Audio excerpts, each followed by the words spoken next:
우리는 계속하여 우리 사도행전 말씀을 통해 주님이 꿈꾸시는 교회, 그 교회를 소망하며 우리는 함께 나아갑니다. 지난주 사도행전 말씀은 7 집사였습니다. 초대교회는 놀라운 부흥을 경험함과 동시에 또 예기치 않은 문제들도 당면하게 됩니다. 그중 하나가 매일 행하는 구제에서 헬라파 과부들이 빠지게 된 것입니다. 헬라파 유대인들 가운데 원망이 일어나며 교회 분열이 일어날 수도 있는 위기가 발생하게 됩니다. 사도들은 구제 문제의 본질이 하나님 말씀을 제쳐놓은 자신들의 잘못임을 깨닫게 됩니다. 그래서 사도들은 말씀 사역에 전념하고 교회는 구제 사역을 위해 헬라파 유대인들 가운데 7 집사를 선출하게 됩니다. 그리고 초대교회는 말씀 사역과 구제 사역을 통해 말씀의 부흥을 경험하며 또 더욱 부흥을 거듭하게 됩니다. 더 나아가 이중 문화에 익숙한 7 집사를 통해 이제 복음이 헬라 문화권까지 확장되어지는 놀라운 또한 하나님의 역사를 경험하게 됩니다. 초대교회 문제를 통해 하나님은 놀라운 새 일을 이루신 것입니다. 이제 사도행전 5번째 말씀은 큰 박해입니다. 이제 초대교회는 내부적인 문제를 넘어 외부로부터 큰 환난을 당하게 됩니다. 오늘 본문 1절은 그 박해의 발단을 이렇게 우리에게 소개합니다. 사울은 그가 죽임당함을 마땅히 여기더라. 그날에 예루살렘에 있는 교회에 큰 박해가 있어 사도 외에는 다 유대와 사마리아 모든 땅으로 흩어지니라. 오늘 본문은 이렇게 시작합니다. 사울은 그가 죽임당함을 마땅히 여겼다. 여기서 죽임을 당한 그는 초대교회 7 집사 중에 한 명인 스데반 집사입니다. 그렇다면 스데반 집사님은 어떤 잘못을 했길래 죽임까지 당하게 된 것입니까? 사도행전 6장 8절은 스데반 집사의 행적을 이렇게 기록합니다. 스데반이 은혜와 권능이 충만하여 큰 기사와 표적을 민간에 행하니. 스데반 집사 성령 충만함으로 예수 그리스도를 전하기 시작합니다. 전하는 가운데 놀라운 기적과 표적이 스데반 집사님을 통해 일어나게 됩니다. 그리고 예수를 믿지 않던 헬라파 유대인들 가운데 스데반 집사를 이제 비판하기 시작합니다. 하지만 성령 충만한 스데반 집사를 논쟁으로는 이길 수 없음을 깨닫게 됩니다. 그래서 신성 모독죄로 스데반 집사를 고발하기에 이릅니다. 이제 스데반 집사님은 대제사장을 비롯한 모든 종교 지도자들 앞에서 또 유대인들 앞에서 예수 그리스도를 담대하게 증거하게 됩니다. 그런데 놀라운 일이 벌어집니다. 스데반 집사의 정말 영안이 열려서 영의 눈이 열려 예수 그리스도가 하나님의 우편에 계신 것을 보게 됩니다. 그리고 스데반 집사는 사람들 앞에서 온 무리들 앞에서 이렇게 증거합니다. 사도행전 7장 56절입니다. 보라, 하늘이 열리고 인자가 하나님 우편에 서신 것을 보노라. 얼마나 놀라운 일입니까? 저는 우리 예배 가운데도 이런 역사가 일어나면 참 좋겠습니다. 우리 예배 가운데 하늘문이 열리고 하나님 우편에 계신 우리 주님을 우리가 목격하게 된다면 그것만큼 기쁜 일이 어디 있겠습니까? 오늘 우리가 드리는 예배 가운데 성령 충만함으로 우리의 믿음의 눈이 열리기를 주님의 이름으로 축원합니다. 성령 충만함으로 하나님을 깨닫고 그분으로 충만하게 되는 것, 그것이 우리의 기쁨입니다. 성령 충만함으로 스데반 집사는 영광의 주님을 목격하게 됩니다. 얼마나 기쁘고 감격이 되었겠습니까? 하지만 예수님을 인정하지 않는, 영안이 열리지 않아 예수님을 보지 못하는 유대인들은 하나님을 모독했다는 이유로 스데반 집사를 돌로 쳐 그 자리에서 죽이게 됩니다. 그때 스데반 집사를 죽이는 일에 결정적인 역할을 했던 사람이 바로 사울이라는 청년입니다. 사울은 스데반 집사와 마찬가지로 헬라 배경을 가지고 있었던 디아스포라 유대인입니다. 하지만 사울은 어릴 적부터 가말리엘이라는 유명한 랍비 밑에서 교육을 받게 됩니다. 그래서 자신을 히브리 어떤 유대인보다 더 정통이라고 자부하게 됩니다. 그렇게 사울은 스데반 집사를 죽이는 일에 더 혈안이 되어 있었을 것입니다. 스데반 집사가 유대교의 변절자이자 헬라파 유대인의 수치라고 사울은 그렇게 생각했을 것입니다. 그래서 사울은 스데반 집사의 죽음을 당연하게 여기고 이제는 초대교회까지 핍박하기 시작합니다. 이때부터 초대교회 가운데 큰 박해가 시작된 것입니다. 여기 큰이라고 번역된 헬라어는 메가라는 단어입니다. 여러분 메가라는 말을 들어보셨을 것입니다. 메가 마켓, 무슨 메가톤, 엄청난 규모를 표현할 때 사용하는 단어입니다. 메가는 100만을 의미하는 헬라어 단어로 그 당시 가장 큰 단위를 상징했습니다. 오늘 본문이 말하고 있는 박해가 메가, 그 당시에 경험될 수 있는 가장 큰 규모의 환란이었음을, 박해였음을 우리는 알 수 있습니다. 이런 엄청난 박해가 몰아칠 때 초대교회는 어떻게 됩니까? 뿔뿔이 흩어지게 됩니다. 큰 박해로 인해 교회는 무기력하고 초라하게 무너지는 것 같이 보입니다. 사랑하는 성도 여러분, 그런데 말입니다. 오늘 본문을 다시 한번 우리가 천천히 읽어보겠습니다. 제가 읽어드립니다. 사울은 그가 죽임당함을 마땅히 여기더라. 그날에 예루살렘에 있는 교회에 큰 박해가 있어 사도 외에는 다 유대와 사마리아 모든 땅으로 흩어지니라. 큰 박해가 일어나고 이것의 결과는 성도들이 흩어지는 것이었습니다. 그런데 더 중요한 건 무엇이냐면 이들이 어떻게 흩어졌는가입니다. 오늘 본문 뭐라고 말합니까? 다 유대와 사마리아 모든 땅으로 흩어지니라. 어디서 우리가 많이 들어본 말 아닙니까? 사도행전 1장 8절에 나온 말입니다. 이제 사도행전 1장 8절 말씀과 비교하며 보도록 하겠습니다. 오직 성령이 너에게 임하시면 너희가 권능을 받고 예루살렘과 온 유대와 사마리아와 땅끝까지 이르러 내 증인이 되리라 하시니라. 사도행전 8장 1절은 다 유대와 사마리아 모든 땅으로 흩어지니라. 이것은 그저 비단 세상에서 일어난 사울이 시작한 환란이 아니라 하나님의 섭리 가운데 일어난 사건입니다. 큰 환란이 일어나기 전까지 초대교회 성도들은 어디 있었습니까? 예루살렘에 똘똘 뭉쳐 있었습니다. 하지만 큰 박해로 인해 초대교회 성도들은 다 유대와 사마리아 모든 땅까지 흩어지게 됩니다. 큰 박해를 통해 주님이 말씀하시고 꿈꾸셨던 복음의 돌파가 이루어진 것입니다. 이것이 오늘 우리가 기억해야 될 말씀의 키포인트입니다. 우리 말씀의 키포인트 함께 믿음으로 고백하면 좋겠습니다. 함께 고백하십니다. 큰 박해를 통해 복음의 돌파가 이루어집니다. 오늘 본문은 놀라운 하나님의 섭리하신 복음의 돌파가 일어나는 그런 광경인데 어떻게 오늘 본문을 통해 구체적으로 그 돌파가 이루어졌는지 함께 살펴보도록 하겠습니다.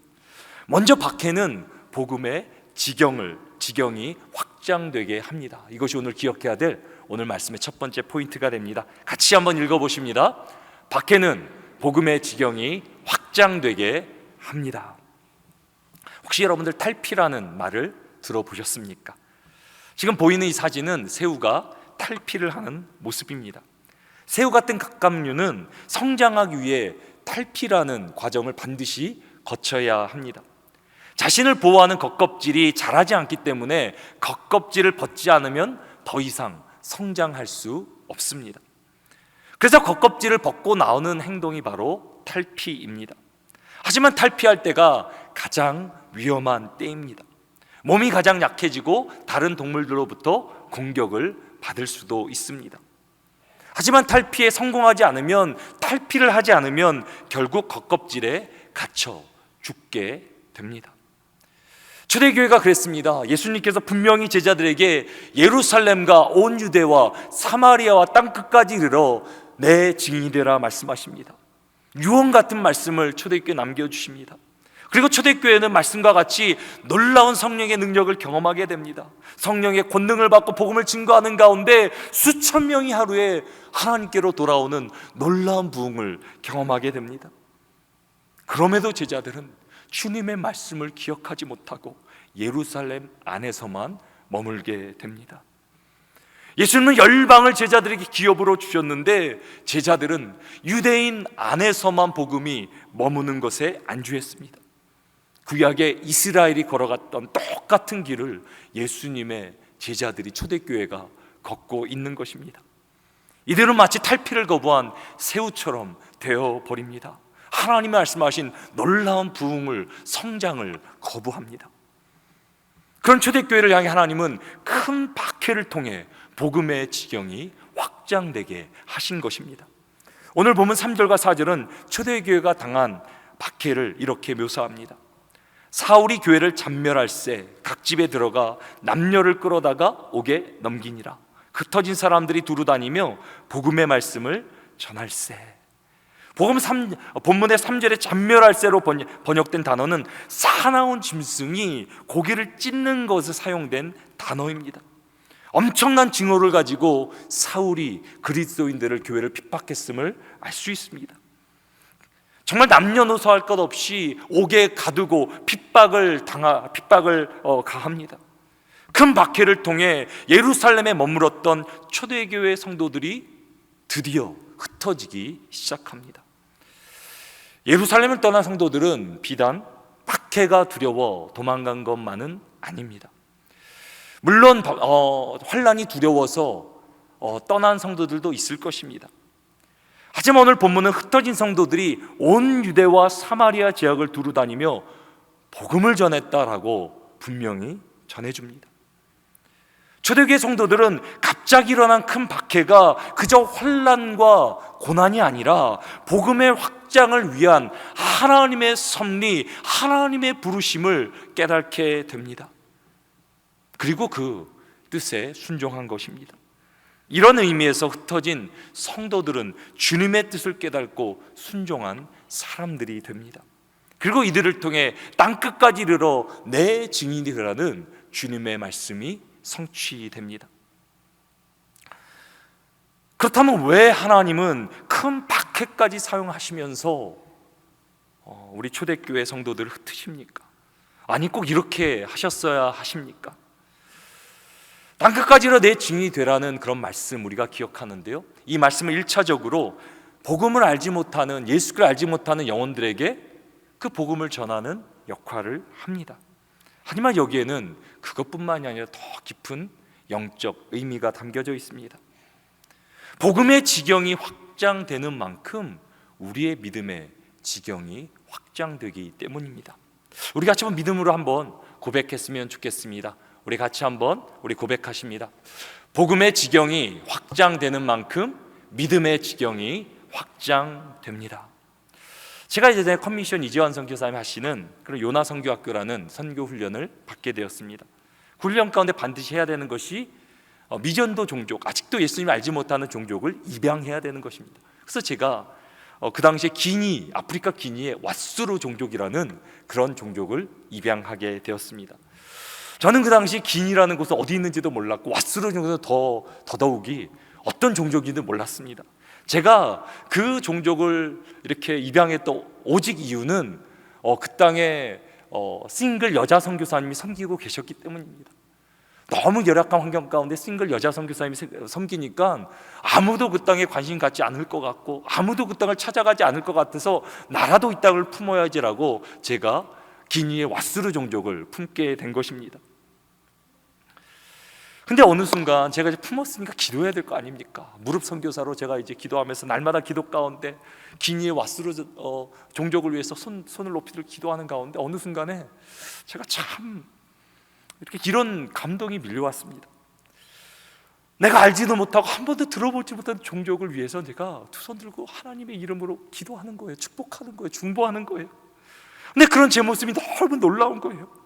제가 이민자의 가정에서 자라고 생존을 위해 돈을 버는 것이 인생의 전부인 것처럼 알고 그렇게 살았던 제 인생이 어느 순간 주님의 은혜를 깨닫고 내가 알지도 못하고 평생 찾아가지도 못한 그 영혼들을 품고 두 손 들고 축복하며 기도하고 있는 제 모습이 얼마나 대단했는지, 대견했는지, 야, 참 내가 하나님께 나를 어디까지 인도하셨나. 그저 생존을 위해 살아가는 인생 가운데 하나님의 부흥을 깨닫게 하시고 이제는 모든 나라와 민족과 열방을 품고 하나님께 기도하는 존재로 저를 만들어 주셨더라고요. 제가 얼마나 감사했는지 몰라, 얼마나 감격했는지 몰라. 세상 가운데 그저 세상에 고아처럼 살아갈 수 있었던 나, 하나님의 영광스러운 자녀로 부르셔서 그 자녀로 빚어가고 계시는 하나님의 은혜가 얼마나 감사했는지 모릅니다. 사랑하는 성도 여러분, 우리가 누구입니까? 우리는 만물을 지으시고 지금도 만물을 붙들으시고 다스리시는 하나님의 영광스러운 자녀인 줄 믿으시기 바랍니다. 우리 존재가 누구인지를 깨달아야 돼요. 우리는 무엇을 먹을까 마실까 입을까 염려하라고 이 땅에 지음받은 존재가 아닙니다. 우리는 모든 열방을 주께 올려드릴 주님의 영광스러운 왕같은 제사장으로 하나님께서 우리를 부르셨습니다. 그래서 제가 깨달은 게 있어요. 내가 선교한다 그랬는데, 내가 선교지를 위해 기도한다 그랬는데, 내가 선교하는 게 아니라 선교지가 나를 살리고 선교지가 나를 하나님의 영광스러운 자녀로 빚어가는 것을 제가 깨닫게 되었습니다. 선교를 통해 우리의 믿음의 지경이 넓혀지며 확장되며 우리가 하나님의 자녀로 계속 자라게 되는 것입니다. 근데 우리 믿음의 지경을 넓힌다는 것이 얼마나 때로는 고통스러운 일입니까? 나와 내 가족 먹여 살리기도 힘든 것이 이민생활 아니겠습니까? 근데 어떻게 이것도 버거운데 열방을 품고 민족을 품고 우리가 기도하며 선교로 나가겠습니까? 선교는 때로 죽기보다 더 어려운 일이 바로 선교입니다. 인간의 모든 본능을 거스리고 성령 충만함으로만 할 수 있는 것이 선교라는 것입니다. 우리도 초대교회 같이 예루살렘에 안주하며 탈피를, 하나님의 그 부르심을 거부할 수도 있습니다. 그런데 그때 하나님은 초대교회를 어떻게 부르십니까? 고난이라는 도구를 통해 부르시고 빚어가십니다. 그래서 C.S. 루이스라는 영국 작가는 우리에게 이렇게 말합니다. 하나님, 우리가 기쁠 때는 속삭이시고 기분이 안 좋을 때는 양심에 조용히 말씀하시지만 고통 중에 있을 때는 고함을 치신다. 고통은 귀먹은 세상을 깨우기 위한 하나님의 메가폰이다. 초대교회 박해는 초대교회를 사랑하시되 초대교회에 하나님의 뜻을 알게 하시려고 하나님께서 불러주신 메가폰, 큰 환난 가운데 큰 음성으로 그들을 부르신 하나님의 은혜였습니다. 혹시 여러분들 삶 가운데도 고난이 있으십니까? 하나님의 자녀에게 우연이란 없습니다. 하나님의 섭리 가운데, 그분의 뜻 가운데 이루어지는 것입니다. 초대교회 성도들이 큰 박해를 통해 하나님의 놀라운 뜻을 깨달아 브레이크드로 돌파를 이루어낸 것처럼 우리도 우리 가운데 있는 고난을 통해 하나님의 뜻을 깨닫고 우리의 삶에도 브레이크드로가 일어나게 되기를 주님의 이름으로 축원합니다. 이제 우리가 기억해야 될 두 번째는 이것입니다. 박해는 복음의 능력이 드러나게 합니다. 우리가 두 번째 포인트 같이 한번 믿음으로 고백하십니다. 박해는 복음의 능력이 드러나게 합니다. 오늘 본문 5절은 이렇게 기록합니다. 빌립이 사마리아 성에 내려가 그리스도를 백성에게 전파하니. 이제 큰 박해가 일어나고 이제 초대교회는 하나님의 뜻을 깨달아 흩어지게 됩니다. 그런데 빌립 집사는 어디를 향하게 됩니까? 사마리아라는 지역으로 가게 됩니다. 유대 사회나 문화를 조금이라도 이해하는 사람이면 이 빌립 집사 행동이 얼마나 무모하고 파격적인 것인가를 우리는 쉽게 알 수 있습니다. 그 당시 유대인과 사마리안의 관계를 요한복음 4장 9절은 너무나 잘 묘사해 줍니다. 이는 유대인이 사마리아인과 상종하지 아니함이로라. 그 당시 유대인들은 사마리아 사람을 만나지도 상종하지도 않았습니다. 심지어 그 땅을 밟지도, 그 땅을 지나기도 꺼려했습니다. 사마리아인들을 잡종, 이방인, 심지어는 개라고까지 부르며 천대했던 건 유대인들이었습니다. 사마리아인들과 접촉하거나 대화하는 것도, 결혼도 법으로 금해져 있었습니다. 이런 배경을 알면서도 빌립 집사는 예수님의 말씀이기에 그 말씀에 순종하여 사마리아 땅으로 나간 것입니다. 그리고 예수 그리스도 말씀에 순종하며 나가는 가운데 놀라운 성령의 역사가 일어나게 됩니다. 오늘 본문 6절과 7절 말씀 같이 한번 우리 읽겠습니다. 무리가 빌립의 말도 듣고 행하는 표적도 보고 한 마음으로 그가 하는 말을 따르더라. 많은 사람에게 붙었던 더러운 귀신들이 크게 소리를 지르며 나가고 또 많은 중풍병자와 못 걷는 사람이 나으니. 절대 복음이 전해질 수도 없고 복음의 역사가 이루어질 수도 없다라고 믿었던 그 땅, 아무런 기대도 소망도 없었던 그 땅, 그 사마리아 지역에 놀라운 성령의 역사가, 부흥이 일어나기 시작합니다.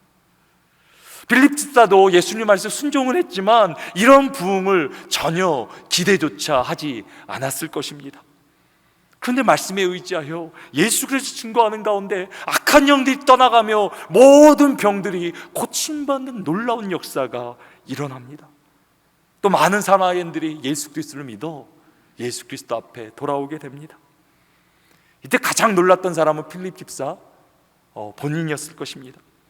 자신의 경험과 생각과 판단을 뛰어넘는 성령의 역사 가운데 빌립 집사는 놀라운 복음의 브레이크드루, 그런 돌파를 경험하게 됩니다. 예수 그리스도의 복음이 그저 지식이 아니라, 지식으로 남는 것이 아니라 이제 삶에 체험되어지고 습득되어지고 삶의 능력으로 실제로 깨달아져 알게 됩니다. 사마리아 땅의 복음이 전파된 것도 놀라운 복음의 돌파지만 더 놀라운 복음의 브레이크는 무엇입니까? 빌립 집사 가운데 일어난 놀라운 믿음의 진보, 믿음의 돌파, 그것이 진정한 오늘 복음이 본문이 전하고 있는 복음의 브레이크드루입니다.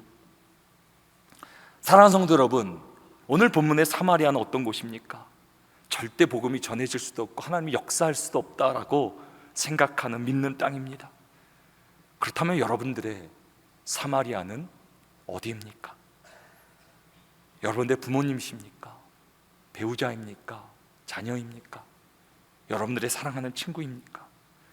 여러분들이 절대로 이 사람은 복음을 받아들일 수 없다라고 생각하고 판단하는 그 사람이 영적 사마리아입니다.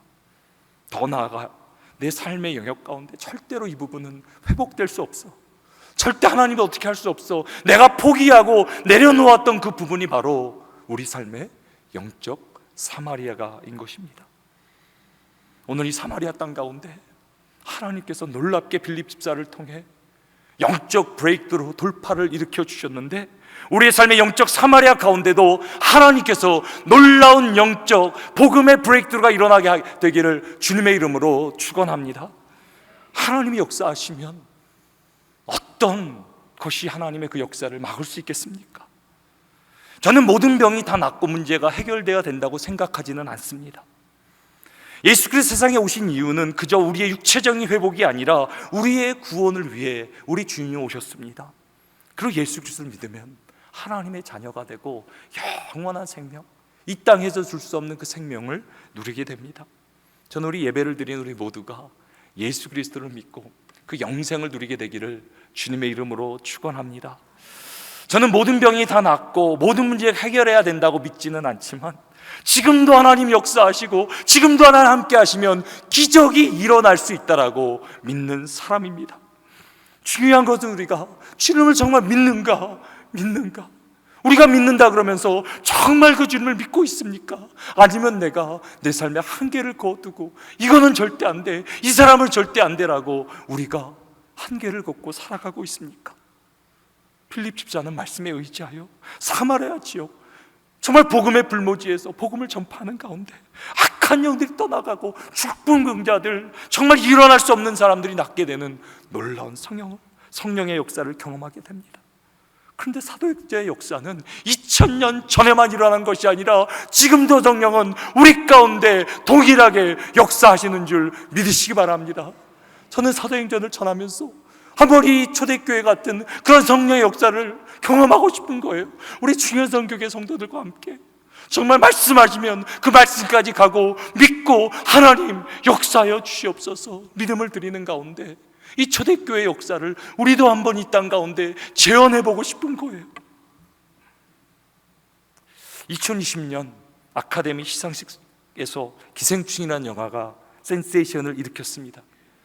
우리는 그 기생충 영화를 기억하는데 그때 다른 한 영화가 있었습니다. 한 기독교 가정에서 경험한 놀라운 기적의 간증을 담은 그런 영화 한 편이 오스카상 후보에 올랐습니다.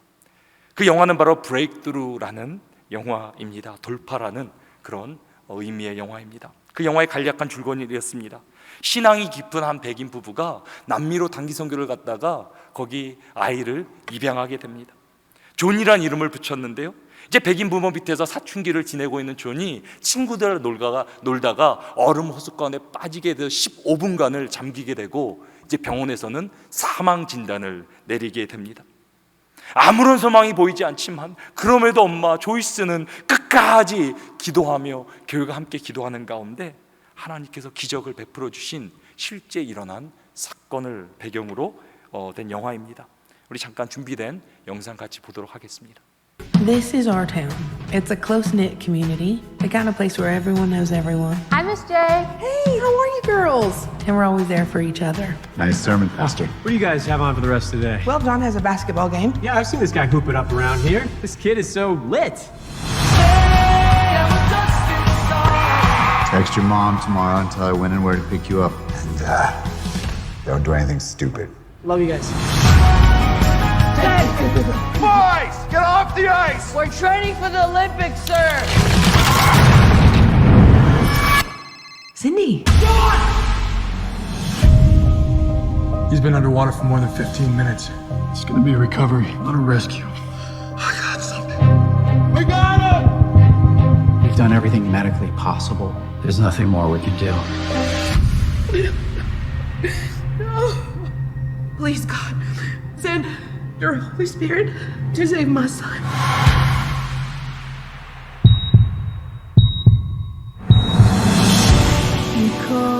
A 14-year-old St. Charles boy who spent 15 minutes trapped underwater is continuing to fight for his life. I don't believe John will survive the night. You don't know my son. He is a fighter. So I need you to be the best for John, and you just let God do the rest. You are my pride and joy. I can't wait to see you shoot those baskets and run up and down the court again. The Smith family asked for one thing. Please pray for John. In the water that day, I was ready to give up, but then I hear this voice telling me, go back. Either I'm nuts, Or God's talking to you. but I don't believe in God. I believe it, but maybe that only goes so far with something like this. I'm your pastor. I'm supposed to walk alongside you for as long as it takes. Did you see the Facebook page? It's gone viral. Tommy, I hope he's gonna be okay. we're not gonna get through this alone. Whatever you have for me, for Brian, for John, I surrender.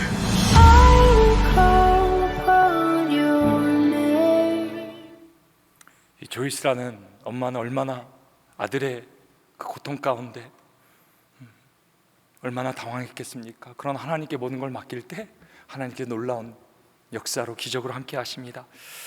사진 오른쪽에 있는 분이 어머니 실제 조이스고, 왼쪽에 있는 분이 조이스의 목사님이십니다. 그리고 가운데 있는 청년이 바로 존이라는 정말 기적을 경험한 청년인데요, 지금 하나님의 부르신 가운데 신학교를 다니며 목회자의 길을 걷고 있다 그럽니다. 지금도 하나님 살아 역사하시며 하나님께서 우리 가운데 기적으로 역사로 함께 하십니다. 사랑하는 성도 여러분, 초대교회와 박해와 조언의 고난을 통해 복음의 놀라운 브레이크드루가 일어나게 됩니다. 오히려 복음의 능력이 드러나게 됩니다. 우리 삶의 영적 사마리아 가운데 우리가 소망하지 못하고 아무런 것도 기대하지 못하는 그 사마리아 불모지 가운데 오늘도 하나님이 역사하여 주셔서 우리의 삶 가운데 영적 브레이크드루가 일어나게 되기를 주님의 이름으로 축원합니다. 초대교회 성도들은 큰 박해를 통해 복음의 확장과 능력을 경험하게 됩니다. 그리고 그 결과가 무엇입니까? 기쁨으로 충만해지는 것입니다. 오늘 세 번째 포인트 우리 같이 한번 읽어보도록 하겠습니다. 박해는 복음의 기쁨이 충만하게 합니다. 오늘 본문의 초대교회 오늘 본문은 큰 박해, 세상이 감당할 수 없는 환난으로 시작됐지만 결론은 무엇입니까? 큰 기쁨입니다. 오늘 본문 8절 말씀 우리 같이 한번 읽겠습니다. 그 성에 큰 기쁨이 있더라. 이것이 오늘 본문의 결론입니다. 사랑하는 성도 여러분, 기쁨 충만함은 하나님 나라의 가장 확실한 증거가 됩니다. 하나님 인간을 창조하시되 슬픔과 걱정과 근심과 죽음이 아니라 우리 가운데 기쁨이 충만한 동산, 그래서 우리에게 주신 동산을 에덴, 기쁨이라는 이름의 동산에 살게 하십니다. 그리고 지금도 우리를 향한 하나님의 뜻이 무엇입니까? 항상 기뻐하라. 하나님 우리가 삶을 통해 충만한 기쁨을 누리길 원하십니다. 저는 우리 충현선교교회 성도들이 그 어떤 것보다 기쁨 충만한 삶을 날마다 살아가게 되기를 주님의 이름으로 축원합니다. 그것이 하나님의 뜻이에요. 하나님의 뜻이면 우리가 그 뜻을 이루어 드려야 되지 않겠습니까? 우리 한번 옆에 분들의 한번 얼굴을 보며 이렇게 한번 인사했으면 좋겠습니다. 당신의 얼굴에 빛이 납니다. 한번 빛이 나는지 한번 보세요. 한번 보세요. 그리고 옆에 분들에 다시 한번 이렇게 물어보시 바랍니다. 혹시 충현선교교회 다니십니까? 저는 우리 충현선교 성도들의 얼굴에 정말 기쁨의 빛, 영광의 빛으로 충만하게 되길 원합니다. 그래서 세상 사람 우리를 볼 때 저 사람은 왜 저렇게 기쁜가? 절망과 좌절 가운데, 고난 가운데 어떻게 저렇게 기뻐할 수 있을까? 그때 우리는 예수 그리스도 때문에 주님을 높이며 증거하며 그분을 우리 삶 가운데 가장 귀한 주님으로 높이게 될 줄로 믿습니다. 그렇다면 오늘 본문이 전하고 있는 기쁨의 비결이 무엇입니까? 바로 복음의 삶을 사는 것입니다. 스데반 집사가 복음의 삶을 살 때 핍박 중에서 하늘이 열리고 영광 중에 있는 주님을 보게 되었습니다. 그 영광의 주님을 볼 때 얼마나 기쁨과 감격이 충만했겠습니까? 빌립 집사도 복음의 삶을 살아갈 때 큰 환난 가운데서도 정말 복음의 브레이크드루를 경험하며 기쁨 충만하게 되었다. 오늘 본문을 우리에게 전합니다. 근데 오늘 본문 말씀이 본문에만 남아있으면 안 됩니다. 말씀은 능력입니다. 살아있는 하나님의 말씀입니다. 우리가 이 본문 말씀을 살아내야 됩니다. 이것이 본문에 갇혀있는 것이 아니라 우리의 삶 가운데 믿어 역사로 나타날 때 우리의 삶에 기쁨이 충만하게 될 줄로 믿습니다. 이제 충현 뉴스 10월호가 오늘 나왔으면 여러분들 나가시면서 꼭 보시기 바랍니다. 그런데 이번에 그 안에 이제 성도들의 간증들이 있는데 그 중에 한 간증이 있어서 제가 여러분들에게 소개하려고 합니다. 저는 우리 충현 뉴스 가운데 날마다 우리 성도들 가운데 베풀어 주신 하나님의 은혜의 간증이 날마다 여기 충만히 임했으면 좋겠습니다. 제가 우리 10월에는 한 권사님이 한국 방문하시며 아버지에게 복음을 전한 그런 간증 소식이 있는데요, 제가 한번 그 부분을 잠깐 읽어드립니다. 생사의 길에서 걸어 나오신 아버지였지만 권위적이고 강하신 아버지를 다들 어려워했고 나 또한 기회를 보고 있던 중 지금 복음을 전하라는 성령님의 음성을 듣고 복음을 부끄러워하지 않고 담대하게 전할 수 있도록 도와주세요. 마음으로 기도하며 복음을 전하기 시작했다. 성령님께서는 순종하는 나에게 영적 말씀의 권위를 주셨고 그 생명의 복음 앞에 아버지는 온순한 양처럼 귀 기울이고 진지하게 들으셨다. 그 후 영접 기도를 권했을 때 아버지는 나를 따라 또박또박 하나님 이름을 부르며 어눌한 언어로 기도를 따라 하시고 예수님의 이름으로 기도합니다. 아멘까지 이뤘을 때 내 마음에 벅찬 하나님의 은혜가 몰려왔다. 너무도 기쁘고 놀라서 할렐루야를 외쳤더니 아버지께서 할렐루야를 외치셨다. 난공불락같이 완고하시고 무너지지 않을 것 같았던 아버지의 강한 성이 예수 그리스도의 말씀 앞에 문을 활짝 열어 주님을 그 마음에 영접하셨다. 하나님의 놀라우신 사랑, 지금도 초대교회 역사는 우리의 삶 가운데 진행 중임을 믿으시기 바랍니다. 우리 하나님께 한번 영광의 박수 올리겠습니다.